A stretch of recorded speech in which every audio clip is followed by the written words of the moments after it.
fire leaps through another building in South Africa. This is a country with an estimated 12,000 structural fires a year. But this is also a country with the nose. The nose belongs to Tilly, a 7-year-old border collie who works with Kim Yates. They investigate an average of 10 fires a month. They began working together when they were in the South African police services. Many of their cases involve murder. Some involve insurance fraud. And the largest in Tilly's career involved the peace of South Africa.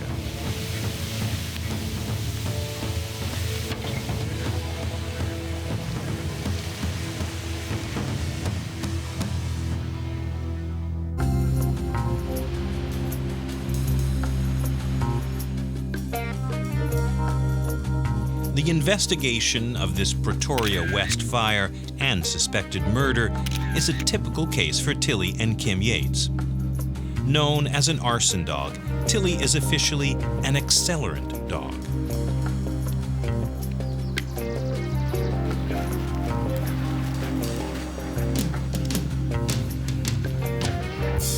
In a lot of fires, you need to find an accelerant to be able to prove arson, and that's what they look for.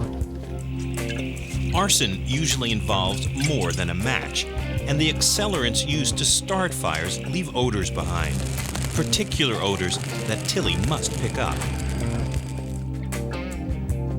Tilly became South Africa's first arson dog in 1995.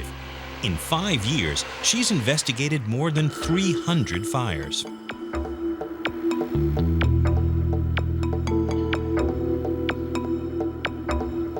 Tilly began living with Kim when she was 12 weeks old. She was a good bet for police work. Her father was a narcotics dog, and her mother was a high wire specialist in the police dog display group. This remarkable dog was one of the many trained by Kim.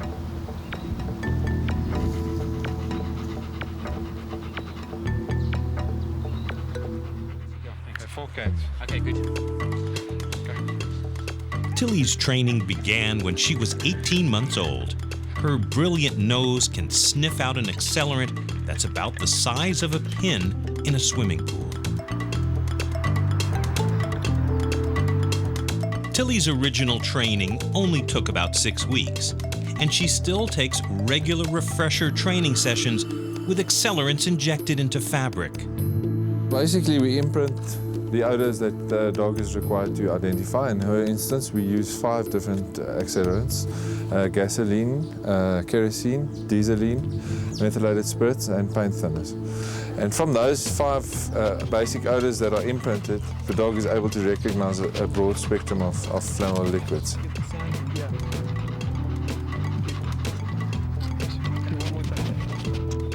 Sitting is Tilly's way of indicating the odor of an accelerant. And her natural high drive and focus makes Kim's work easier. But it's Tilly's discerning nose that is most important for spotting accelerants. Let's see if he's right. Okay. She's in the script. Well done.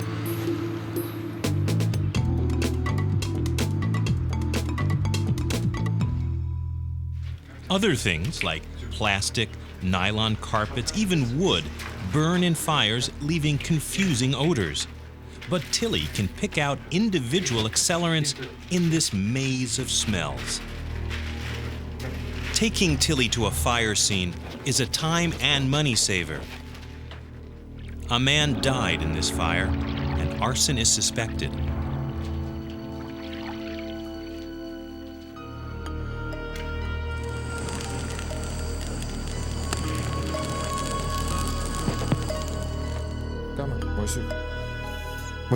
Tilly quickly leads Kim to the spot to test. Right, Anthony, we can document this, please. Alert A. That nose can detect an accelerant through layers of concrete. Kim is able to chip out a small lab sample at the exact spot Tilly indicated. Suspects are quickly gathered, and Tilly is brought in. Tilly sniffs the line and sits. The murderer knows he's been ID'd. The odor of the accelerant is still on his shoes. A spontaneous confession results. This is the second time Tilly has made an identification in a lineup. Great for the justice system. But what are all these chemical fumes doing to Tilly's nose?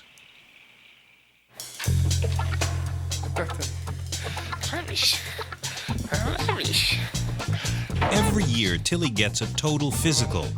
And the most worrying part is the inspection of her nose and its mucous membranes. These could be damaged by the noxious chemicals she breathes in.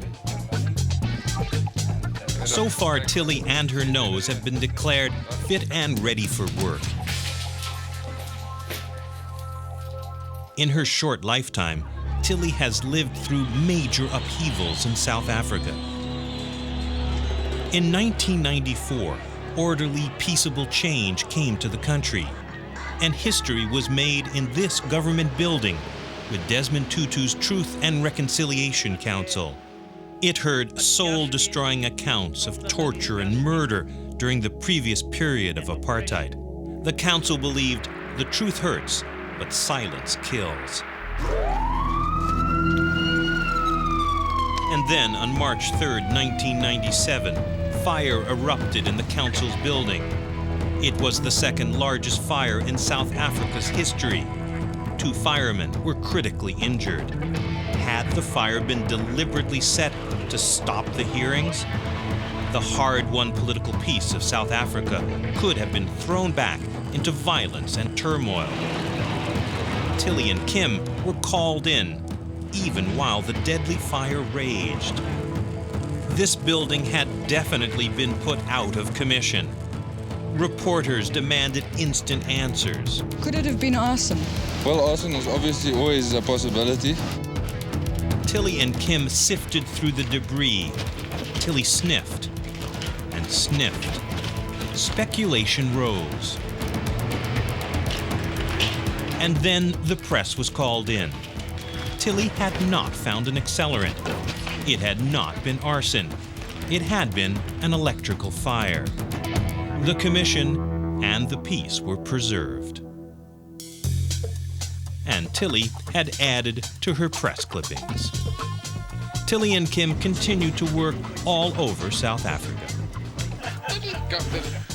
When Tilly isn't on the job, her affection for Kim bubbles over.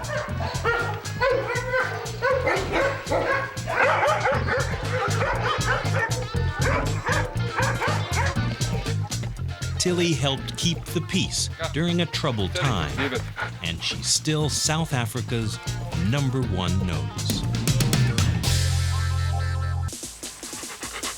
Like any dog, Murphy loves to play in her backyard. Good girl.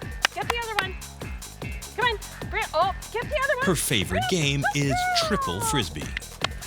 But Murphy isn't just any fun-loving Labrador retriever. Murphy has a very important job, one that's even more complicated than triple frisbee. Unfortunately, her job requires a regular stop to do something most dogs hate. It's a visit to the vet for a checkup and a bath.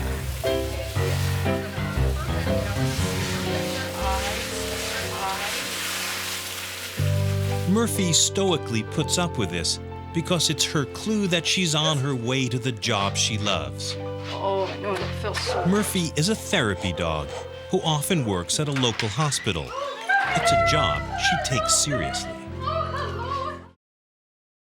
As her ID vest goes on, Murphy changes from pet to therapist. Her facial expression changes. She seems to sense that she's in a working environment. Murphy works regularly at Madison Hospital with her owner, Lynn Malater. That's good, Carol. Are you going to work? Let's go see Carol. Hi, Carol. Good morning, Lynn. Good morning, How are Murphy. you? Is that your are you? Are you ready to work?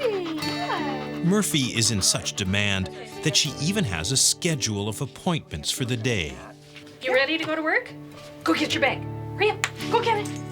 But before her rounds, Murphy needs one thing from her doctor's bag. Good girl. Bring it here. Come on. Let's go to work. Let's go to work then. Murphy's job when she's in the hospital isn't quite the same as therapy dogs who visit to cheer people up. Catch Murphy. Murphy helps people with their physical therapy. She gives them motivation to stretch, walk,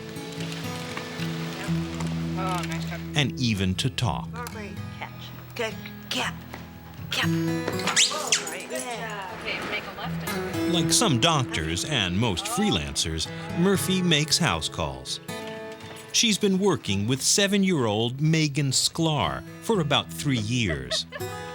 One of Megan's favorite activities is the game Simon Says. She does. Okay, so you're gonna have to put your hands up over your head. Megan has cerebral palsy, and these games help her practice using her muscles. You gotta do it too. 1, 2, 3. 1, 2. Up. Okay. As a young child, Megan found therapy very difficult. Murphy came along at just the right time. Good job. It had gotten to the point, though, when Megan was about 3.5, we actually stopped physical therapy because we would have to fight with her to get her to go to physical therapy. She wouldn't work for the physical therapist, and it became really frustrating. Then Megan met Murphy. It was love at first sight. Megan and Murphy have a special connection. I mean, this took them about all of 3 seconds to bond. That ever hard work? Yeah, I thought so. I thought so. From then on, everything changed. The motivation that Murphy can provide is one that humans can't provide. Okay. Okay, ready? Simply put, Murphy makes therapy fun.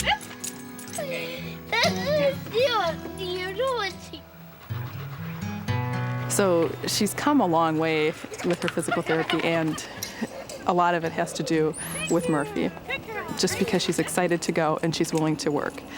My hopes were that Murphy would be able to essentially just help Megan participate in therapy, and as it turns out, she's done so much more than that.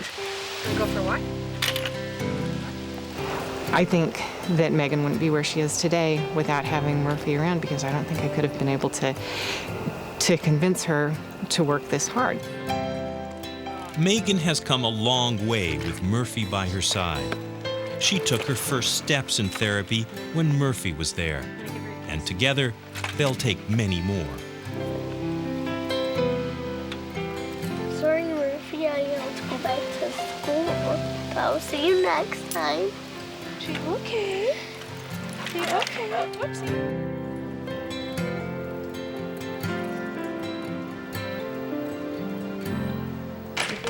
Like Megan, many patients find their therapy difficult, frustrating, and even painful. All right. Nice job. I think Murphy needs a little bit of loving. Pat her a little bit with her right hand. Good job, Murphy.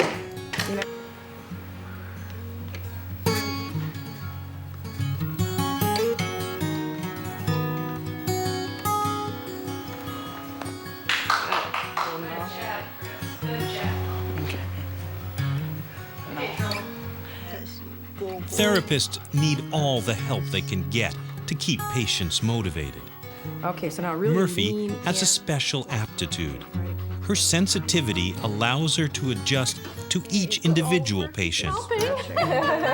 She seems to know which patient she has to be very slow and very deliberate, and which one she can push the limits, to bend over, to take that extra step, to walk just a little bit farther, to reach a little bit higher. Okay, now pull yourself back and not using your body, not your arms. Good. Yeah. Good, Murphy. Good, Murphy. When working on stretching exercises, Murphy's supposed to give someone the ball after they throw it. but sometimes she'll drop it at their feet instead, She thinks that you can pick that up. Good reaching. Good. forcing them to bend down and reach to their limit. And we've learned when she does something that we're not anticipating, there has to be a reason. We don't know what it is, but it gets the results. She knows what to do. It's like she's thinking all the time with the patients. Kisses.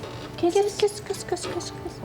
Oh, gentle. Those eyes and those kisses are everything to me since I lost my dog last year. So she's not a therapy pet, but my friend. Murphy is especially good with children. Recently, she has started work with another young child who needs her gentle help. 2-year-old Hayley Bollig, nicknamed JoJo, has an undiagnosed illness that causes her muscles to be weak. Where's Murphy? Can you get... Yes, that's Murphy. Like Megan, Hayley didn't want to go to therapy anymore until she met Murphy. Can you give Murphy a kiss? Can you say kiss? Once again, it was Murphy who really gave her a reason to try. She did? For Hayley, walking changed from a job to laughs and smiles with her new friend. Hayley used to need someone's hand while she walked, but now she's on her own. Murphy also helps Hayley gain skills so she can use all of her muscles in every part of her body, but especially in her legs. Yo, Terry. Good job. Say Terry. Whoopsie. Good job. How's that? That was a long one, Deanna. Push it. Good girl. For you, JoJo. Murphy pushed it back to you. Gonna throw it to him? There you go, JoJo. Oh, yay. Good squeak. Oh, Like you know what? Lynn did. Yeah. How about if you stand up and kick it? Whoa! Wait a minute. That was good. Here. Try it. Try it now. Kick it. Nice work, George. Kick it again. To Murphy. Yeah. Kick it like you kicked the soccer ball. Yay! Nice, Murphy.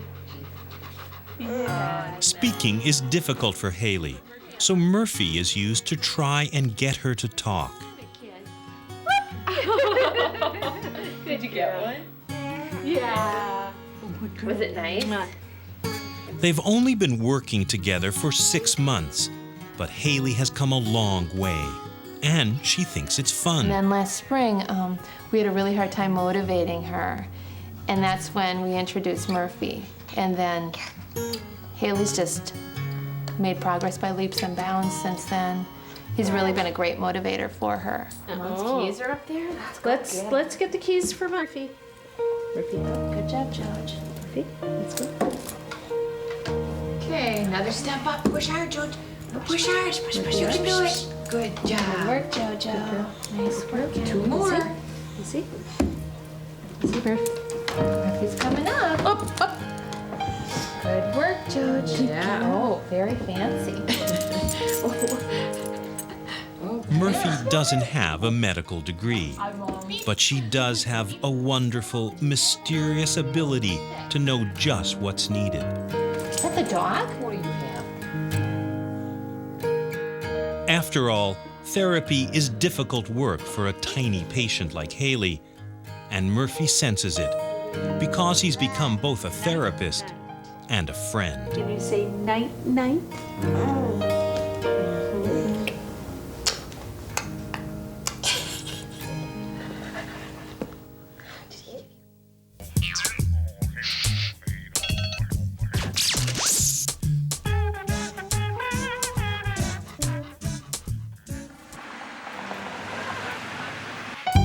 This bakery sells gooey, yet wholesome delicacies, and every last carob-coated crumb is made for dogs, and only dogs. This is the Toronto outlet of the 3-dog bakery chain.